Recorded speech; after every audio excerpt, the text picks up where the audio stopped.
Oi, pessoal, tudo bem? Vamos dar continuidade às nossas aulas, né, de administração e enfermagem. E agora a gente vai falar um pouquinho sobre recursos humanos. Então, estou colocando um slide aí para vocês.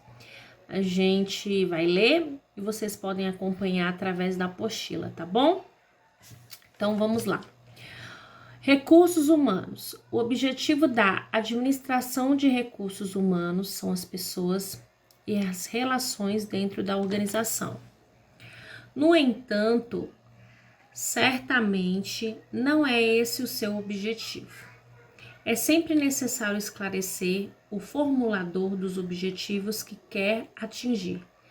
Nessas condições, pode-se dizer que a administração de recursos humanos serve para manter a organização produtiva, eficiente, eficaz, a partir da mobilização adequada das pessoas que ali trabalham. Então, pessoal, os recursos humanos, ele é voltado para as pessoas, tá bom? Toda empresa, ela se preocupa com o quê? Com a motivação dos seus funcionários. Se preocupa também com as avaliações, recrutamento, treinamento, e é a administração de recursos humanos que é responsável por isso. Dando continuidade, né, vamos ler aqui novamente nesse outro slide. Recrutamento significa, teoricamente, buscar o trabalhador ideal, esteja ele onde estiver, e interessá-lo em tornar-se um membro da organização. O profissional desejado existe e é especializado e foi localizado numa organização diferente daquela para a qual se quer atraí-lo. Aí ocorre um mecanismo de sedução, que consiste em atrair esse profissional utilizando condições mais vantajosas. Então, teoricamente, é buscar um trabalhador ideal, né? Como eu li aí, esse profissional ele já existe, talvez ele esteja trabalhando em outro local. Só que a empresa, ela quer muito esse funcionário, né? Porque ela sabe que é um funcionário qualificado. Então, o que que a empresa faz, né? Ela tenta trazer esse funcionário para trabalhar nessa empresa, né? Oferece várias vantagens, um salário melhor, né? Às vezes uma carga horária menor também de trabalho. Então, as empresas, às vezes, elas fazem esse recrutamento. Dando continuidade, vamos falar um pouquinho sobre a seleção do pessoal, né? Como é feita essa seleção de funcionários, de pessoal que trabalha nas empresas. Então, vamos ler aí, nesse slide, um pouquinho sobre seleção de pessoal. Por sua vez, após o recrutamento, e teria por finalidade descobrir entre os que se candidatam aqueles que interessam à organização, aqueles mais adequados ao trabalho, a seleção em geral, e ocorre quando há excesso de oferta de candidatos, de modo a tentar garantir que os melhores ingressem na organização. Então, o que acontece, né? A empresa ela faz uma seleção dessas pessoas que vão trabalhar, as pessoas vão lá e se candidatam para trabalhar nessa empresa, tá? E tem um cargo, né? E a empresa precisa ocupar esse cargo. Então, a empresa, ela vai selecionar quem é o melhor qualificado para poder trabalhar naquele cargo, né? Então, nessa questão de recrutamento, de seleção de pessoal, vamos falar um pouquinho, né? Então, o que que acontece? Então, depois do recrutamento, eles vão fazer a seleção de pessoal. E eles querem quem? Eles querem aquele candidato que é mais qualificado para trabalhar na empresa, né? Que tem mais a cara da empresa. E aí eles fazem uma seleção dos melhores candidatos para poder trabalhar nessa empresa, tá bom? Dando continuidade, vamos falar um pouquinho sobre indicação, né? Muitas pessoas falam sobre indicação, a pessoa entrou aqui no serviço porque foi indicada, né? Então, como funciona essa questão de indicação? Vamos ler aí no slide. Indicação. Por mais que essas decisões pareçam rotineiras, deveriam ser consideradas como estratégicas, pois influenciam os rumos e os resultados pretendidos pela organização. O fato de ser sobrinho do diretor-geral não necessariamente capacita alguém a ser o responsável por compras ou pelo planejamento, né? A relação do parentesco tampouco desqualifica uma pessoa. E eu gostaria de falar um pouquinho sobre essa parte que nós lemos aí embaixo. A relação do parentesco tampouco desqualifica uma pessoa, né? Uma coisa que eu tenho aprendido, né, é que você pode ser até indicado para trabalhar no local, mas você permanecer é a sua responsabilidade, né? Então, às vezes eu vou indicar alguém para trabalhar no local, mas para mim permanecer, para aquela pessoa permanecer no trabalho que ela foi indicada, ela tem que dar o melhor dela, né? Então é igual fala, a relação de parentesco tampouco desqualifica uma pessoa. Não quer dizer porque ela é parente de alguém que ela não é qualificada para trabalhar, que ela não vai dar o seu melhor. E nós temos a manutenção, né? Então esse indivíduo ele já foi recrutado na empresa, selecionado, ele já está trabalhando, já está socializando dentro da empresa. Vamos ler um pouquinho. Manutenção. Após o indivíduo ser recrutado, selecionado, socializado, aceito e ter começado a trabalhar na organização, por uma série de motivos, entre os quais os custos mencionados anteriormente, passa a ser necessário mantê-lo dentro dela. O conceito de manutenção valoriza o contrato psicológico, que começa a assumir a forma de um acordo mais objetivo, mediado por relações de trabalho. Vamos ler também um pouquinho sobre desenvolvimento, tá? Desenvolvimento. O desenvolvimento profissional é definido por meio das atividades de treinamento técnico e de reciclagem. Para ter bons resultados nas organizações, não basta ser bons profissionais. Eles precisam desempenhar suas tarefas de acordo com as determinações ou com os padrões da organização. Então, falando um pouquinho sobre esse desenvolvimento profissional, o profissional ele tem que estar sempre se qualificando, sempre buscar estudar, né? Igual fala aqui, ele não é apenas um bom profissional, né? Ele precisa desempenhar as tarefas de forma correta, seguindo todas as diretrizes, todas as normas da empresa, né? E seguindo os padrões também da empresa que ele vai trabalhar.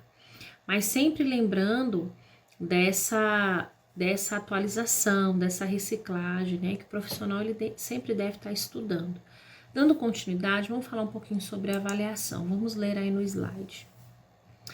A avaliação de recursos humanos requer uma apreciação mais global.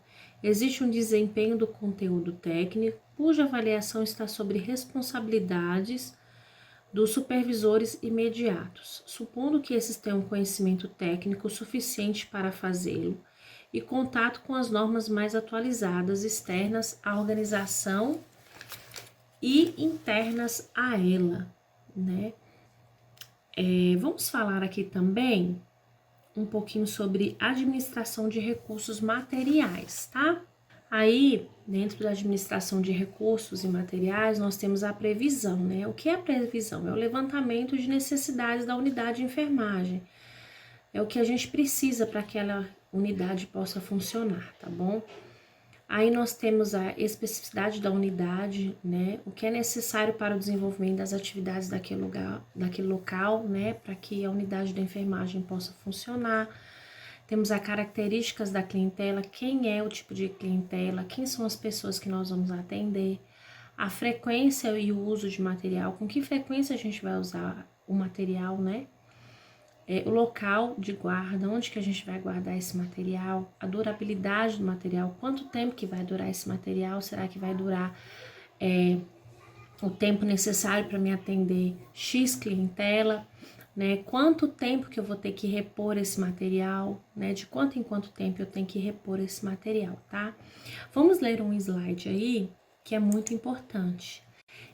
É comum acrescentar 20 a 30% no total da cota de material gasto em determinado período de tempo, para que se tenha uma margem de segurança. Então, para que a gente tem que ter uma margem de segurança, né? Vai que a gente precisa usar mais, né? Então, assim, a gente sempre tem que ter de 20 a 30% a mais, né? Para que a nossa unidade possa funcionar, tá bom? Porque a gente, né, se acontecer alguma coisa, a gente tem uma quantidade de material necessário para poder atender a clientela da melhor forma possível, tá? Temos também a questão da provisão, organização e controle, tá? Então, vamos ler aí. Provisão. Provisão consiste na reposição dos materiais necessários, né, para a realização das atividades da unidade. Temos a organização, né, consiste na maneira de como a equipe de enfermagem irá dispor os materiais na unidade. E o controle, né, envolve desde a qualidade, a quantidade, a conservação, os reparos, né, a manutenção, a questão de proteção contra roubos e extravios dentro da organização. Então, é controlar todo o material que está na unidade, tá bom? Manutenção, vamos em manutenção. Aí nós temos a manutenção corretiva e a manutenção preventiva, tá? Vamos ler um pouquinho sobre manutenção. Então tá, lá na apostila a gente lê assim, tá? Vamos acompanhar aí no slide. A manutenção corretiva é aquela efetuada somente após a ocorrência de uma pane ou falha. Desta forma, o principal objetivo da manutenção corretiva é restaurar ou corrigir o funcionamento dos equipamentos. Né? Então, aconteceu uma falha, uma pane, a manutenção corretiva vai lá e vai corrigir aquele erro, tá? Aí, já o uso de manutenção preventiva está relacionado à programação da manutenção, com foco nas periodicidades de cada manutenção, visando o melhor aproveitamento dos recursos, ou seja, aproveitar ao máximo a vida útil de cada equipamento e deixar sempre o mesmo em perfeito estado produtivo. Então, a manutenção preventiva é a prevenção dos equipamentos, para que esses equipamentos durem uma quantidade maior, né, para que não quebre com tanta facilidade, né? Então, essa é a manutenção preventiva, tá bom? Então, nós terminamos essa parte da aula, nós vamos entrar agora em comunicação em saúde, que é muito importante essa parte da aula, tá? Todo o material se encontra na apostila, leiam a apostila, anotem as suas dúvidas, para que no sábado, no nosso fórum, a gente possa, né, tirar todas as nossas dúvidas e conversar um pouquinho sobre essa disciplina, tá? Então, vamos começar falando um pouquinho sobre comunicação em saúde, que é muito importante na nossa área, tá? Então, vamos ler o slide lá. Toda comunicação é um processo de passar informação e compreensão de uma pessoa para outra.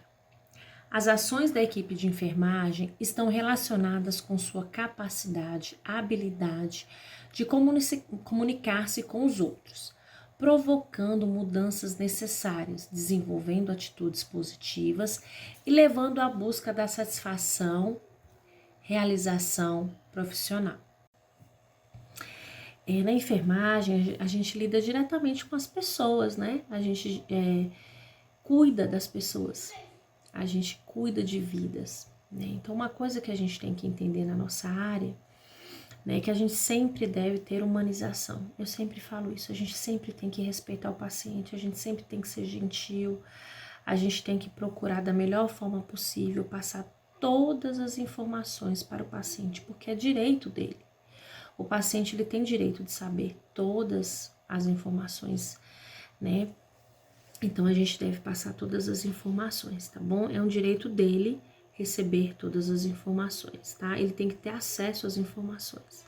Então, vamos ler aí quais são os tipos de formas de comunicação. Nós temos a formal, que é enviada, transmitida e recebida por meio de um padrão de autoridade, determinado pela hierarquia da empresa.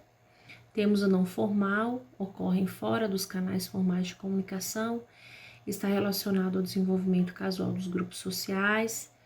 Temos a verbal, fala e texto escrito, registro de enfermagem, por exemplo, tá? É um deles, representa a base da comunicação cotidiana, e não verbal, que é gesto, olhar, postura corporal e toque, tá?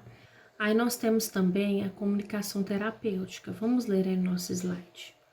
A comunicação entre a equipe de enfermagem e o paciente é denominada comunicação terapêutica, porque tem a finalidade de identificar e atender às necessidades de saúde do paciente e contribuir para melhorar a prática de enfermagem, ao criar oportunidades de aprendizagem e despertar nos pacientes sentimento de confiança, permitindo que eles se sintam satisfeitos e seguros.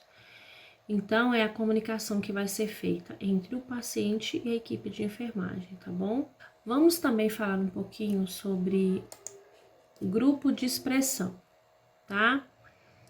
Grupo de expressão. No grupo de expressão estão organizadas as técnicas que ajudam a descrição da experiência e a expressão de pensamentos e sentimentos sobre ela.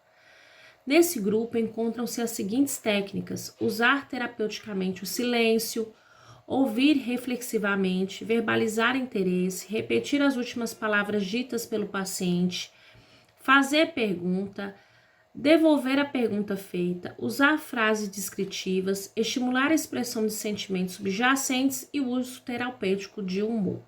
Vamos falar agora então um pouquinho sobre grupo de clarificação, tá? Vamos ler aí o nosso slide. Estão as técnicas que ajudam a esclarecer o que for expresso pelo paciente. Entre elas podemos citar estimular comparações, solicitar que esclareça termos comuns e descrever os eventos em sequência lógica, tá? Temos também um grupo de validação. As técnicas permitem a existência de significação comum do que é expresso e são apresentadas como repetir a mensagem do paciente, pedir ao paciente para repetir o que foi dito e sumarizar o conteúdo interação, tá? O conteúdo da interação. Então, gente, a comunicação de enfermagem, ela é muito importante, né? Ela é extremamente importante. A relação paciente e enfermagem, né? Esse diálogo que acontece entre a enfermagem e o paciente. Vamos ler aí no nosso slide que fala um pouquinho. A comunicação entre enfermagem pode ser vista como uma necessidade humana básica, uma competência em que a equipe deve utilizar para desenvolver e aperfeiçoar o saber fazer profissional. Desse modo, a comunicação deve ser reconhecida por toda a equipe de enfermagem como arte e responsabilidade, para que melhor possam assistir o paciente. Então, essa comunicação é extremamente importante. Então, vamos começar a falar um pouquinho sobre o trabalho, né, enfermagem, tá? O trabalho de enfermagem ocorre através de ações, né, geralmente em nível de complexidade. Então, cada complexidade existe um trabalho em enfermagem, tá bom? Então, muitas vezes o trabalho é dividido em especialização, como eu falei, e em complexidade, tá? Vamos falar um pouquinho sobre o método funcional. Vamos ler o slide aí, tá bom?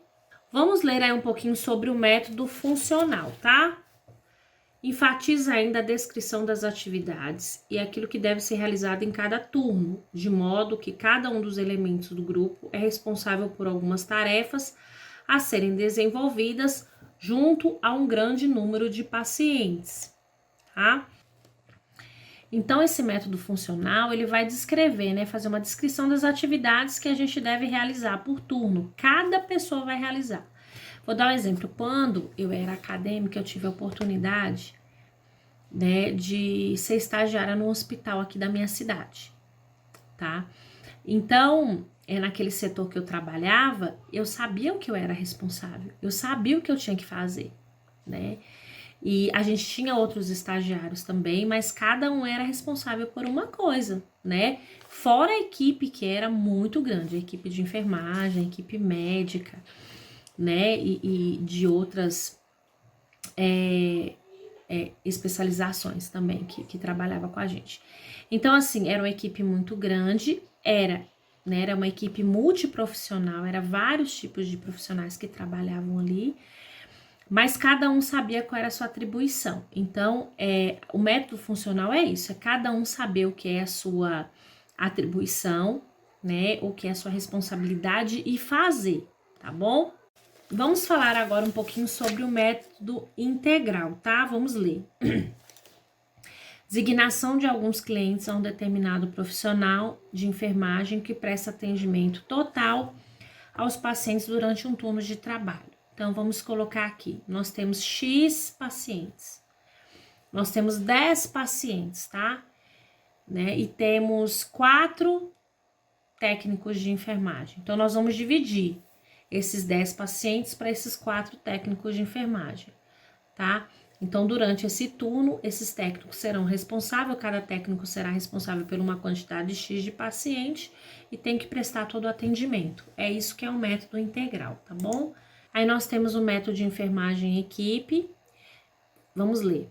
Designação de um líder que, juntamente com um grupo de responsáveis pelo atendimento, planeja e dá todo o atendimento durante um turno de serviço. Então, é o líder, né, daquele grupo, né? Vamos colocar aqui, um enfermeiro que vai ser responsável pelo turno, né? O enfermeiro-chefe, é o líder do grupo, tá? Que vai, durante todo o turno, né, organizar, designar, cuidar, ser responsável, né, pela equipe. Aí nós temos também, pessoal, a educação continuada. O que seria essa educação continuada, né? É a capacitação, é a gente estar sempre estudando, sempre procurando aprender mais, né? Sempre estudar. Como eu disse nas nossas aulas anteriores aí, a nossa profissão é uma profissão que a gente sempre tem que estar estudando, a gente sempre tem que se qualificar, né? A gente viu nessa época de Covid, eu vou falar novamente, muitos protocolos novos, muita coisa, todo dia era uma coisa nova e a gente tinha que estar o quê? Se atualizando, tem que estar lendo, tem que estar estudando. Então, na nossa área de enfermagem, a gente precisa estudar, sempre estudar, tá? E a educação continuada é isso, a gente sempre tá estudando, tá? E quando a gente estuda, a gente consegue prestar uma assistência de enfermagem melhor, né? A gente consegue ser um profissional melhor. E o mercado gosta disso, o mercado gosta de quem estuda, gosta de pessoas que procuram sempre se qualificar, né? O mercado, ele procura isso, né? A enfermagem, ela procura isso. E a gente precisa de uma equipe de enfermagem que estude, sabe? Então, assim, sempre tá estudando, sempre tá se especializando, tá bom, gente? Aí nós temos também a questão dos relacionamentos interpessoal, né? Os relacionamentos humanos, relações humanas, né? Na enfermagem, a gente se relaciona muito com as pessoas, né? A gente sabe disso, que a gente se relaciona demais com as pessoas, tá? E a gente deve sempre se relacionar de forma profissional, tá bom? Com respeito, com harmonia, com gentileza, com humanização. Eu sempre falo isso, humanização, tá? Eu vou ler aqui para vocês o que fala um pouquinho sobre as relações humanas, tá? Na nossa apostila fala assim, ó. Do ponto de vista profissional, se as pessoas aprendessem a se relacionar profissionalmente de forma correta, poderemos evitar muitos problemas nos locais de trabalho, né? A gente tem que entender que o nosso ambiente de trabalho, ele segue regras, né? Nós devemos ter limites no nosso trabalho, né? No nosso local de trabalho. A gente deve respeitar o nosso local de trabalho, tá? Como eu falei para vocês, né? Sempre, né? De forma harmônica, sendo gentil, com respeito, né? E humanizada, sempre de forma humanizada. E vamos falar um pouquinho agora sobre a relação profissional e paciente, tá? A gente deve sempre, gente, sempre respeitar o paciente, sempre. Sempre também usar de humanização, sempre, né? Prestar uma assistência de qualidade, como eu falei. Sempre falar qual é o procedimento que vai ser feito. É uma coisa que a gente tem que entender, que a gente deve falar sempre para o paciente o que a gente vai fazer, sempre. Se esse paciente estiver em coma, mesmo em coma, eu vou chegar nesse paciente e falar, olha, seu João, né? Meu nome é Tatiane, eu sou enfermeira, hoje eu vou prestar uma assistência para o senhor, tá? Eu vou te dar tal medicamento agora, tá bom? Licença. Ele tá em coma, mas eu vou falar com ele o procedimento que eu vou fazer. Isso é humanização, isso é um direito do paciente. Então, a gente tem que fazer isso, tá? Sempre respeitando o paciente, sempre. Sempre, todo procedimento que você for fazer, você vai pedir licença para o paciente para você poder fazer para ele, tá bom? Uma outra coisa que a gente tem que entender, a gente tem que manter sigilo dos procedimentos que a gente faz. A gente não deve fazer piadinha, ficar rindo, né? Sempre chamar o paciente pelo nome, sempre mostrar respeito. Uma outra coisa que a gente também tem que entender, né? Que a gente deve manter a confidencialidade sempre. A gente não pode sair falando as coisas que a gente fez, ou entrar dentro do ônibus e falar, hoje eu fiz isso e aquilo com tal paciente. Nossa, hoje aconteceu isso e aquilo outro. Não, né? A gente sempre deve manter o sigilo do nosso serviço, tá bom? Respeitar sempre, né, o paciente, sempre a individualidade dele, o momento dele, da família desse paciente também, né? Então, assim, sempre ser gentil, ter educação e tratar o paciente da melhor forma possível, sempre, tá bom? E vamos ler aí os modelos de relação profissional do paciente, né? Nós temos a atividade de passividade, a direção de cooperação, a participação mútua, a do apelo humano, de angústia, a do afastamento da objetividade e da personalização da relação, tá? Então tá tudo aí na apostila que vocês possam ler, vocês possam estudar, sempre estudar, gente. Sabe, igual eu falei, a gente tá com a apostila aqui, a gente está com as aulas, então a gente deve estudar muito.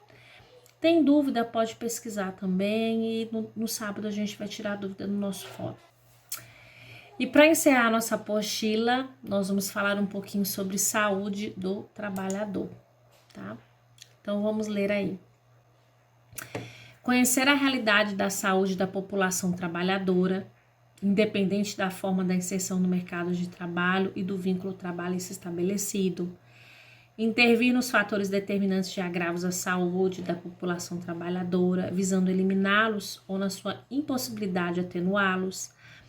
Avaliar o impacto das medidas adotadas para eliminação, atenuação e controle dos fatores determinantes e agravos à saúde. Subsidiar a tomada de decisões dos órgãos competentes, estabelecer sistemas de informação em saúde para o trabalhador, tá? Então, é uma competência do Sistema Nacional de Vigilância de Saúde que visa a promoção da saúde e a redução da morbimortalidade da população trabalhadora, tá? Por meio de integração de ações que intervenham nos agravos e seus determinantes decorrentes dos modelos de desenvolvimentos e processos produtivos, tá bom? Então, a gente encerra aqui a nossa apostila, né? Terminando de falar um pouquinho sobre o objetivo do saúde do trabalhador. Estudem as aulas, tá? Assistam os vídeos, leiam a apostila, tá? E sábado a gente vai tirar nossas dúvidas no fórum, tá? Muito obrigada pela participação de vocês, por vocês estarem aqui comigo, tá? Deus abençoe cada um de vocês e que a gente possa sempre, como enfermagem, estudar, nos qualificar, procurar ser melhores, tá? Sempre prestando uma assistência de enfermagem com dignidade, com humanização, respeitando o nosso paciente, os nossos amigos de profissão, os familiares dos nossos pacientes, tá? Sempre lembrando que a gente cuida do amor de alguém, a gente cuida da vida de alguém, tá? Então a gente tem grande responsabilidade, tá bom? E é isso, que Deus abençoe, tchau!